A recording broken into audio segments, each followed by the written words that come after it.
Anybody else need to sign in? Yeah, did you No, all done.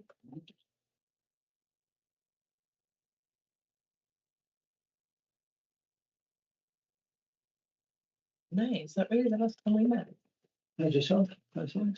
Well, we have panels since then, but of course it's very, very rarely meets as a committee. And we knew it. So Yes. And it's very, very rare meets as a community at air quality as well. That really is a sort of. I didn't realise that. Oliver, we're ready to start. Oh, sorry. Good evening and welcome to this meeting of the General Licensing Committee. I'm Councillor Rob Batson and I will chair this meeting. I have a couple of housekeeping announcements.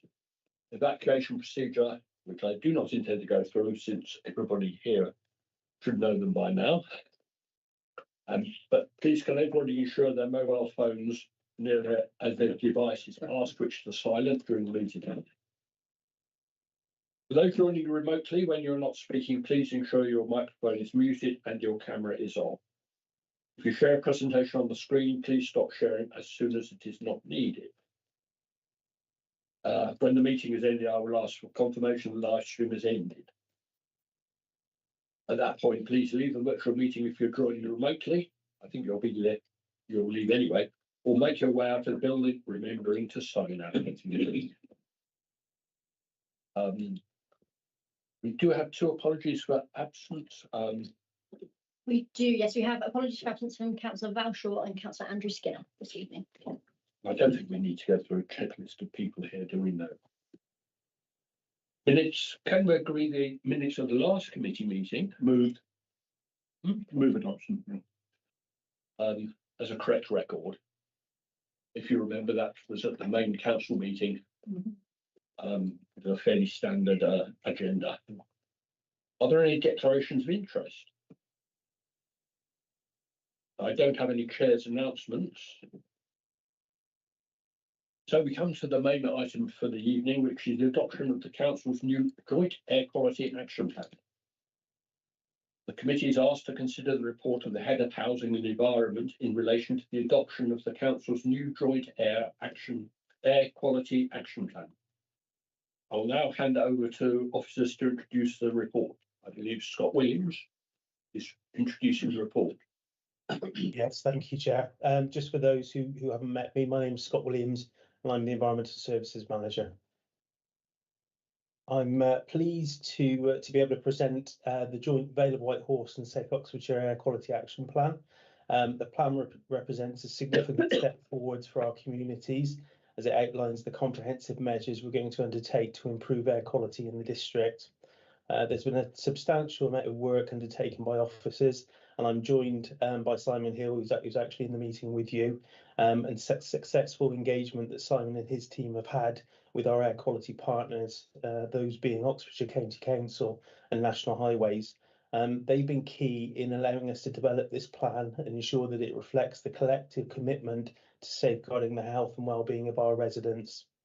The plan encompasses a wide array of key areas, including the promotion of public transport and improving that uptake, the review of options to reduce freight emissions, the promotion of cycling, and the development of options to reduce traffic emissions within specific air quality management areas. The new Air Quality Action Plan has been compiled in line with strict DEFRA technical guidance, and we've been conversing with DEFRA all along the journey to develop this plan, and they've agreed and they've approved what we put forwards. The plan itself is targeting to reduce nitrogen dioxide levels within the council's declared air quality management areas, and members may be aware that those are currently in Abingdon, Botley and Marcham. We're confident that the measures outlined in this plan will contribute significantly to our overarching goals, and then above all enhancing and improving air quality in the district, and also with the collaborative working with our partners and our stakeholders. We believe that this will be an effective implementation of this plan and these actions. So as I say, I'm supported by Simon Hill, and happy to take any questions that the committee has on the Air Quality Action Plan. Thank you. Do I have any questions from any members of the committee? Councillor Barrow. I just had a couple actually. One is in relation to the idea of having a freight centre. And I just wondered if there were any discussions going on to further that. And secondly, also about the low emission zone idea, which is great. But how would it work? How would it function? Shall I come in, Scott? Yeah, Cool. I'll hand across to my expert if that's okay. Yeah, I think council's having sort of discussions with around the freight side. We haven't had any details yet, but it's something that's part of the broader transport plan that the county's bringing in. It's one of those things, just trying to remove the freight from our, our air quality management areas. More questions, sorry. How would low emission zones work for some of the small? Yeah, low emission zones, they're more for bigger cities. It's not something really we can use on our smaller AQMAs basis. It's like the Manchester's, those the big city schemes to where the low emission zones come in. It's not really viable on our smaller market towns as an idea. It was discussed in March, wasn't it, as far as I recall. There's been a lot of ideas in March and trying to sort of how do you limit that traffic through the pinch point, and it's been, but I think the county's doing a bit of optioneering around Filford Junction and also Marcham, but that's still a bit of work they're working on to sort of see what solutions they've got for trying to relieve that pinch point in Marcham, basically. Thank you. I've got a quick question about the annual status report. When will they be produced and who generally reads them? We assume everyone reads them, but no, yeah, they're generally, we need to submit them by the end of June to DEFRA every year. So we submit them at the end of June. It usually takes them 3 or 4 months to sort of process them and review them and come back and sign them off. And then usually published online sort of September, October time. So that's the annual thing we do every year, and they're all available online if need be. Yes, I think some just probably need to be made aware of them because I must admit, until I got into the details of this report, I wasn't really aware of them. We can send a link round after Yeah. this, that'll be useful to see. I think that would be quite useful, yes. I noticed in the consultations that people in Abingdon didn't seem very happy with the fact that they were no longer an air quality zone. Yeah, I think personally, it's a funny one. This is a positive story. Now, air quality is improving, and if we Yes. get into a position where we can potentially remove an air quality management, that's a positive story. There's no benefits in to be classed as having an air quality management area for an issue. So I think it's a misconception. It's not a positive thing to have. I think the thing to emphasise to people in Abingdon is we are still monitoring air quality in Yes, Abingdon. yes. So that if there are any problems in the future, then we'll pick them up. Yeah, no, I think exactly. that's exactly. key. I think the details, can you give a bit more detail about what actions are being taken in Markham and Bosley? And Markham, I suppose, to start with. Scott, have you got a bit there in relation to the actions, or shall I find scroll down the report? Is that I think I had M1 is one of the appendices I seem to remember.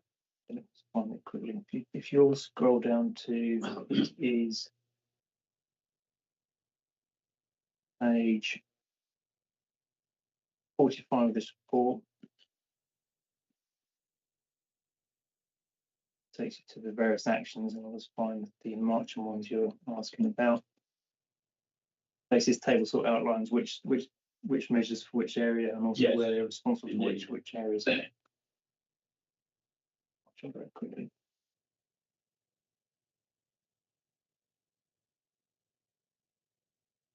No, you got those for me, Scott, or are you still? Here we go. I'm still tracking down at the moment. Yeah, I've got to Marcham. So the main one for Marcham is something that county's doing. I think I vaguely mentioned it to Councillor Barrow in relation to they're looking at optioneering and ideas around how to resolve the traffic pinch points in Marcham. So we haven't had details of when that's going to be published, but that's sitting with county at the moment in relation to what options they've got in relation to that, and also from Filford Junction, because they're both quite closely linked together as an issue. So we haven't got the detail yet, but that's something that county is. Yes, in our area, we're very aware of Filford Junction and Marcham as being a problem area.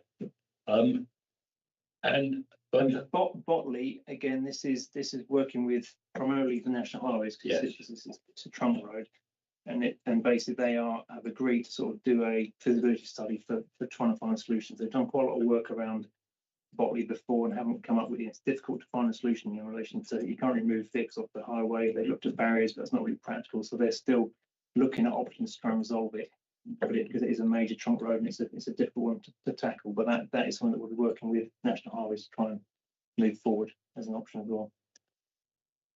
Do we have any further questions? Wonder if you could tell us how we compare with other districts? We're not, as a district, most of the districts are very, it's a very clean district. It's a nice big rural district. We've only got a few hotspots, which in theory Abingdon's going to be disappearing soon. So we're comparable with other market towns and not particularly bad. I think the last year we had one exceedance over on south side for the national objective level. So everything's looking below the national objective. So it's pretty positive, but we're no worse than anywhere else, and we're pretty good actually from a general. Yeah. Thank you. Just to add to that, if I may, that the picture has been improving over the years as well. That there's a downward trend as set out in the report due to the use of electric vehicles, more people working from home. So yeah, it is an improving picture. I think COVID has had a positive impact on that in relation to changing that rush hour peak times has changed and the work pattern to change, which has had a positive impact on local authority, which is good. Councillor Thomas? Well, I was just going to ask her about COVID and that shift has it stuck? So it seems to be staying. Yeah, I think we're still processing last year's data to see where that goes. We don't foresee any increase in change. I think that pattern has changed, and I think partly the working patterns have changed, and partly the uptake of electric vehicles and sort of cleaner vehicles is countering the nitrogen dioxide, which is the pollutant talking about here. So it seems to be sticking. I think it is a very positive story, actually, that's laid out in the paper. And actually, as an Abingdon councillor, I'm delighted to see that Abingdon has been no longer a necessity. I also spotted, unsurprisingly, the very good trend in terms that you've reported. Is that something that you think we can anticipate will continue in the future? Yes, I think that's the impression. The vehicle fleet is cleaning up with all the vehicles coming off the Euro 6 stuff's a lot cleaner, and with the increasing uptake in EVs, we see it to continue as that trend. It may not improve as sharply, but we see foreseeable improvements, and don't foresee it getting worse at all or deteriorating again. Thank you. Yes. I've got two questions, Chair, if that's all right. The first Indeed. question is, Okay. I've had a few naysayers say to me, residents, that about the 20-mile-an-hour zones not having any effect on emissions whatsoever. And I guess it's nice to hear from you. I think that was very much a county council project they brought in. Yeah. I think that the science is mixed in relation to benefits and negatives, but we're not seeing any negative impacts. Yeah. I think that the road safety measures that the improvements it brings into relation to road safety is a big positive around that. Yeah. Which says it's weighing up all the pros and cons of all these things, but from an air quality, it's sort of fairly neutral. Sort of what it really depends on. Some are positive, some are negative. Thanks, Councillor. But yeah. Second question is more on the back of Councillor Porter's point about being a very positive story for Abingdon. I take it comms are going to be Yeah, all over comms have this. got a statement ready to go if all goes well tonight and tomorrow when we're at South. And yeah, so we'll be publishing that and then picking And things up. have it, hopefully the holder for it. So I think, good time on that, really. Just a quick one. Is there a relationship between poverty and clean air? There's definitely a link there, and it's something And we're does talking to this with our public health address colleagues at county. This is very much focused on the air quality management areas which were declared all these years ago for nitrogen dioxide. They're not necessarily looking at the poverty side, but it's something we're working with the public health guys at county in relation to that's all where the work's moving. Are there hotspots where there is deprivation which is leading to poor air quality? We haven't got massive areas of deprivation which are impacting air quality here, but it's definitely an area where the whole field is heading in relation to those links. It's that deprivation and air quality, and usually it's poor quality housing because of those links, and it's all that aspect which has been considered, but not necessarily this is all around this where the historic market towns and the layout has caused our problems. Do you think we ought to be looking at that then? Is that something? It's something that we're working with Additional county. It's too. additional bits. This action plan is very much to tackle the 3 AQMAs that we've declared over the years to try and address that. It's very much what DEFRA requires to do. There's no reason why, as a next piece of work for county, we can look at do some work on deprivation and just see if there's any hotspots and see if there's links on our district. Thank you. Councillor Thomas. thank you. I was just going to ask also, and obviously you're working with county and national highways. Are you really how confident are you in those working relationships? Are they? I think, yeah, county has made massive leaps forward. It's always been a bit of a struggle historically, but they've now got their own air quality strategy. And if anyone's seen that document they launched last June, and they've all signed up and agreed to this formally. The Director of Public Health has formally signed up to this, and we meet with the county and with broader sort of county air quality every couple of weeks, and there's county members on that, which is good. So I think there's very positive that they'll be engaging and taking their elements and their parts forward. National Highways, where it's been a bit more challenging, but we've had assurances they'll be completing this feasibility study and looking at where they are, and that's something that we need to sort of, once we're adopted, we'll start putting more pressure on those guys to focus on the bottom elements. That's not so. And just one more question, because I know there's been.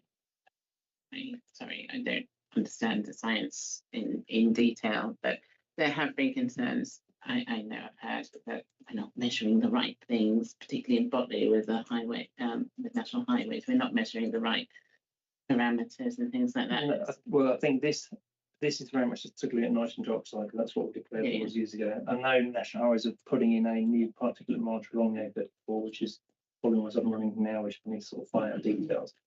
But basically, as part of our annual status report that we do, that's talked about. We do sort of, as part of that, we do review particulate matter as an issue across this. We don't measure a great deal, we do a little bit of work in margin, but I think that's the next thing that's coming along in relation to particulate matter, something for us to consider. But this is very much just around the historic AQMAs, and that's sort of what the DEFRA technical guidance directs us to do, is right and actually plan to tackle those issues. But it's definitely something we can look at going forward. Thank you. And no further questions, we can move to debate. I don't see there should be very much debate. I think this is a very good report. I found it fascinating. There's obviously a lot of work has gone into it. It is very detailed, and I was really impressed with the work that's gone on. I must admit, I was particularly impressed with the Appendix B, I think, where you're saying what you weren't going to do.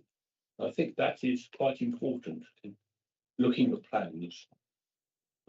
I just had this feeling that perhaps looking at the corporate plan, we could adopt some of the things that you've done in here. Yeah, that comes out of DEFRA very describing the template of use, and that's part of the process. And you sort of look at all the options, and then once this is what we're taking forward, these are ones we're not going to take forward, and document that. So it's it may be something to. I'll look forward to the annual status reports. Anyway, can we have a proposal that we adopt this new air quality action plan? Councillor Border. Yes, indeed. Yeah, and seconded by Councillor Bentley. And we have a vote on that. Thank you. No further questions. I can therefore close the meeting. Can we